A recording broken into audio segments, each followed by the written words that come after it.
আলু নিয়ে উদ্বিগ্ন রাজ্য।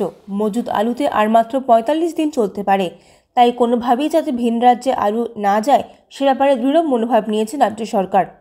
মঙ্গলবার রাতে খড়গপুর বালেশ্বর জাতীয় সড়কের নারায়ণগড়ের বেলদা, দাঁতনের বামুনপুকুর ও সোনাকেনুয়াতে ৩টি নাকা পরিদর্শন করেছেন রাজ্যের কৃষি বিপণন মন্ত্রী বেচারাম মান্না। নাকাতে যাতে কোনো খামতি না থাকে সেদিকে বিশেষ নজর দিতে তিনি পুলিশকে নির্দেশ দিয়েছেন। এদিন প্রথমে বেলদার শ্যামপুরাতে নাকা পরিদর্শন করার পর তিনি দাঁতনে যান। নিজেই গাড়িতে কী বহন করা হচ্ছে তা খতিয়ে দেখেন। পুলিশের কাজে সন্তোষ প্রকাশ করেছেন তিনি রাতেও নাকা তদারকির জন্য সোনাকেনিয়া এলাকায় থাকবেন বলে জানিয়েছেন। তিনি আরও জানিয়েছেন, রাতে থেকে বর্ডার এলাকা পরিদর্শন করব। কিছু ক্ষেত্রে অসাধু উপায়ে আলু পাচারের চেষ্টা চলছে, সেই চেষ্টাই পুলিশের কড়া পদক্ষেপে তা হচ্ছে না। কোথাও যাতে ফাঁক না থাকে তা খতিয়ে দেখা হচ্ছে। রাজ্যের যে আলু মজুদ রয়েছে ৬,২০,০০০ মেট্রিক টন, যেহেতু দানা, ঝড় ও বৃষ্টির জন্য আমাদের ১৫ দিন আলু চাষ পিছিয়ে গেছে। আমরা নতুন আলু পেতে জানুয়ারি মাসের ১০ থেকে ১৫ তারিখ লাগবে। আমাদের রাজ্যের প্রতিদিন খরচ ১৮,০০০ মেট্রিক টন এবং ডিসেম্বর মাসে যেহেতু কাঁচা সবজি থাকে, এই ডিসেম্বর মাস বা জানুয়ারির ১ সপ্তাহ ২ সপ্তাহ এখানে খরচ হয় রাজ্যের প্রতিদিন এই ডিসেম্বর মাসে ১৫,০০০ মেট্রিক টন। স্বাভাবিক কারণে আমাদের এই পুরনো আলু আমাদের ৪০ থেকে ৪৫ দিন চালাতে হবে। সেজন্য যাতে আলু আমাদের রাজ্যের মানুষের যাতে প্রয়োজন মেটে, সেজন্যই আমরা অন্যত্র আলু এখন কোনো পাঠানো যাবে না। যদি আমাদের রাজ্যের মানুষের চাহিদা শেষ করে যদি উদ্বৃত্ত থাকে তখনই আমরা বাইরে পাঠাই।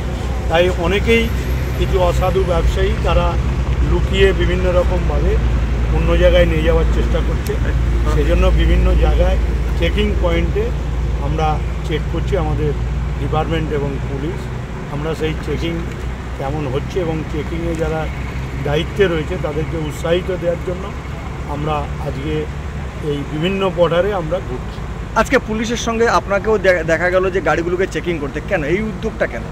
দেখুন, একটাই উদ্দেশ্য যে আমাদের রাজ্যের মানুষের স্বার্থ আগে, রাজ্যের মানুষের স্বার্থের আগে।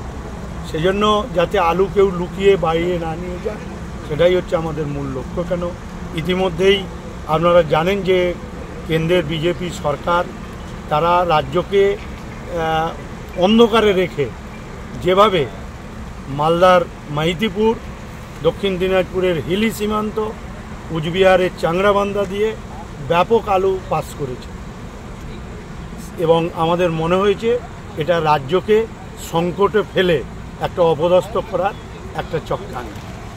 তাই আমরা এ ব্যাপারে ডিপার্টমেন্ট যথেষ্ট সজাগ, সেজন্যই আমরা রাস্তায় নেমেছি। আমাদের লক্ষ্য বাংলার মানুষের স্বার্থটা আগে রক্ষা করা।